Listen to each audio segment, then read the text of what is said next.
财政部新闻发布会主要内容就2个字：化债。化谁的债呢？化地方政府债，化房地产企业债。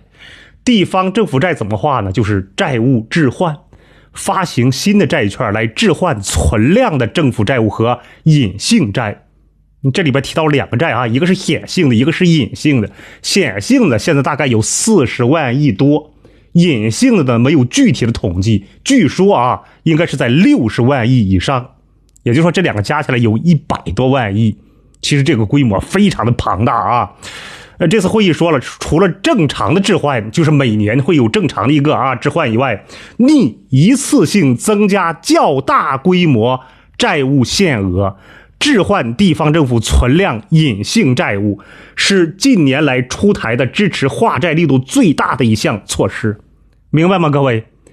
就是除了正常的那些显性债务，正常给他们每年都会有一定的额度置换，这一次呢准备一次较大规模的债务限额，是隐性债务，就是那些城投公司那些债，就咱们说城投债，可能这一次具体额度他没说还要走法定程序，但是说了是一个较大规模咱具体看到时给10万亿还是20万亿咱们不清楚也可能没有那么多同时也说了要坚决遏制新增隐性债务，就是后边这些城投债这些公司的这些债坚决遏制，发现一起查处一起问责一起，就这么个态度。就是原来有的显性的40万亿，隐性的60万亿，想办法帮你们解决了，是吧？你欠着地方企业的钱你还给人家，但是呢后边不允许再新增了，新增的话就是发现查处问责一起，好吧？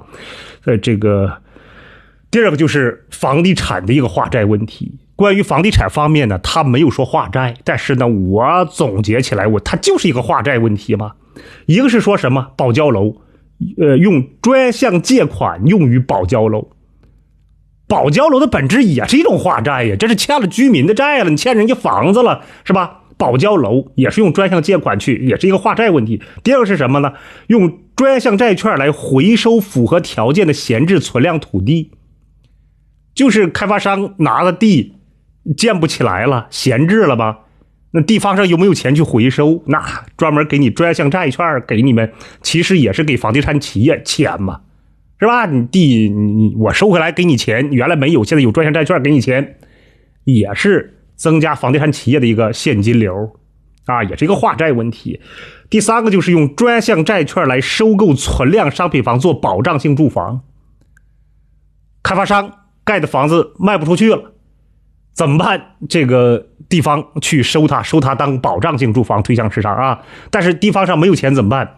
用专项债券来收购，也是其实本质上都是一种债务置换，用另外一种更高级别的一种债来置换掉低级别的这个债，也有低级别的这个债会蔓延，是吧？开发商的问题会蔓延到其他的金融机构的问题，会蔓延到居民的一些问题，供货商的一些问题，所以呢更高一个级别去举这个债，他不怕债务多，低级别的这个债务给它置换掉。当然了，财政部的主要工作也就是围绕着钱，是吧？所以就是一个化债的一个问题，化地方债，化这房地产企业债。所以呢这里边我们也联想到，其实个人债要不要化呢？其实也在化。大家看，降低存量房贷利率，其实本质上也是一种对居民个人的一种化债，就减少你们的债务压力是不是所以整个其实一个资产负债表的一个修复周期，一个化债周期，一个收缩下行周期里边，化债是一个主要的工具。关于房地产的部分3个字：防风险。不光要防房地产的风险，还要防地方债务风险，还要防中小金融机构暴雷的风险。3个风险其实是一个风险引发的，房地产的风险从而引发了地方的债务化解风险，还有一个就是中小金融机构，一个是指望房地产赚钱，现在赚不来了，所以有债务风险，还有一个就是把大量的钱投到了房地产行业，现在收不回来了，是吧？大量的房地产企业暴雷，所以呢中小金融机构也出现了一个风险。所以就这3个字，防风险。具体到要怎么做我们看一下他怎么说的，说要继续坚持因城施策，压实地方政府、房地产企业、金融机构各方责任，切实做好保交房工作，保障购房人合法权益。就是在房地产的这个风险里边呢，主要做的就是保交楼。就这个事儿都提了2、3年了，保交楼一直是吧？这个其实房地产行业的保交楼的风险还远远没有释放完毕。百强房企里边40多家出现了这种债务违约，不光债务违约呀，那一定会是吧？这种交楼的这种风险，还有没有钱去盖楼交楼的问题。所以后边这些事这是才刚刚开始，后边很长一段时间都要去保交楼。所以这个保交楼光指望企业自己肯定办不到，所以他说的有3个主体啊，一个是要压实啊，一个是地方政府，还有一个是房地产企业，还有一个是金融机构，就是3个得联动。你得给他钱，他才能够盖起来。保交楼是房地产行业的3个重要的字啊。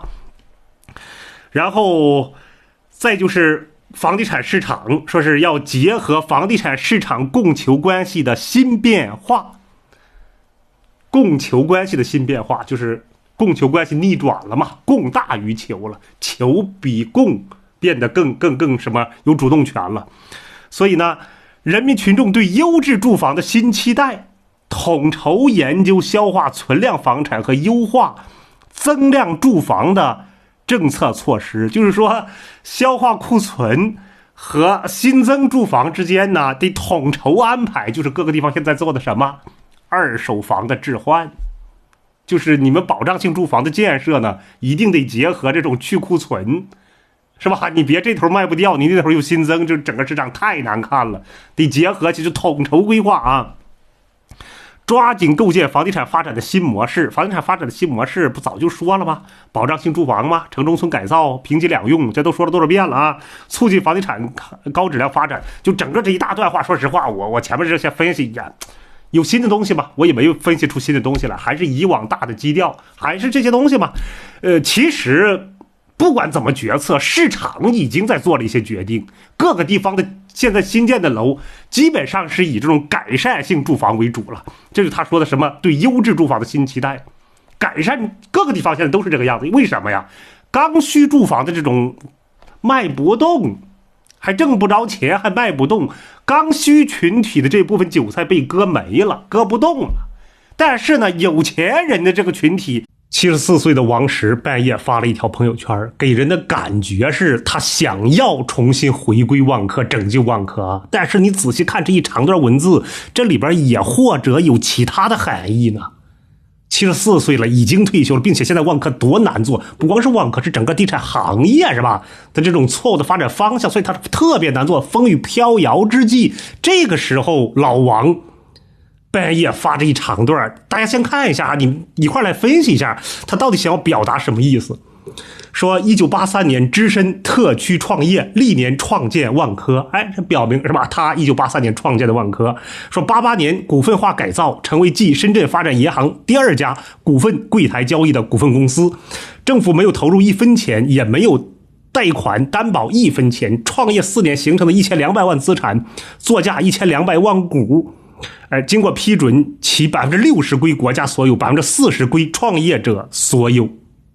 是吧？他把这个股权结构初期他说的很明白，民之为道也，有恒产者有恒心。我说实话，老王的这个学问挺高的，我读他的这个我都读不顺溜他写的这个东西我真读不顺溜。民之为道也，有恒产者有恒心，无恒产者无恒心。对我而言，通过股份化不仅解决了所有产权的问题，还明确了所有权与经营权的分离。没有股份化改制，万科不可能发展成世界500强知名企业。万科上市当天，我公开声明，大家注意啊，放弃个人拥有的股权。这笔股份在2020年市值52亿人民币时，一把捐赠给清华大学公益基金会，创建了清华万科公共卫生健康学院。需要说明，万科企业股诞生后，每年分红所得除了用于购买新股之外，剩余资金用于补偿资助88年股改时的万科在册员工。顺便提一句，1988年至2020年期间，我没有从企业股的分红中获取过1分钱。名和利上，老王选择了名。2017年我从万科退休。大家发现了没有？就这一长段，老王一直在说明自己好像从这个企业里边，是吧？本来他应该得他都没得，就没有，就他在主动的去说一些什么，没有人去质疑你呀，是吧？在他发这朋友圈之前，有人质疑过，舆论层面是没有人质疑啊，那其他的质疑我们不知道。舆论层没有人质疑过老王从万科里边怎么样啊，但是他主动在说这件事情。在外界看来，王石就是万科，万科就是王石。我认可万科是我创建的，制度是我创立的，团队是我培养的，接班人是我选择的，岂能推卸对万科应尽的责任呢？最后一小段啊，正在尝试和万科的决策层建立畅通的联系，为万科的平稳过渡，为保护广大投资者、万科合作伙伴、13万员工的福祉而尽所能。就这么一长段，大家发现了没有？这个篇幅里边前面就表明自己在这里边的股份占有啊，应该拿到的钱也都没拿了，甚至有些都捐赠了，是吧？有些主动放弃了。哎，我说过了，没有人去质疑他，他却用很大一段长篇幅在解释这件事情。后边最后一小句才说要为这个什么投资者呀、13万员工的福祉啊，是吧？他要出来做一些什么样的事情？尝试，他正在他还用尝试吗？一个电话不就行了吗？尝试和万科的决策层啊。是不是？所以我们现在不下结论啊，当然都是瞎猜嘛。我们只是从他这个字里行间，你仔细分析出什么让他这么出来主动的去剖析自己、解释，没有人质疑他为什么要解释呢？还是说有别的质疑我们不知道呢？是不是啊？所以，我们可以看一下万科现在什么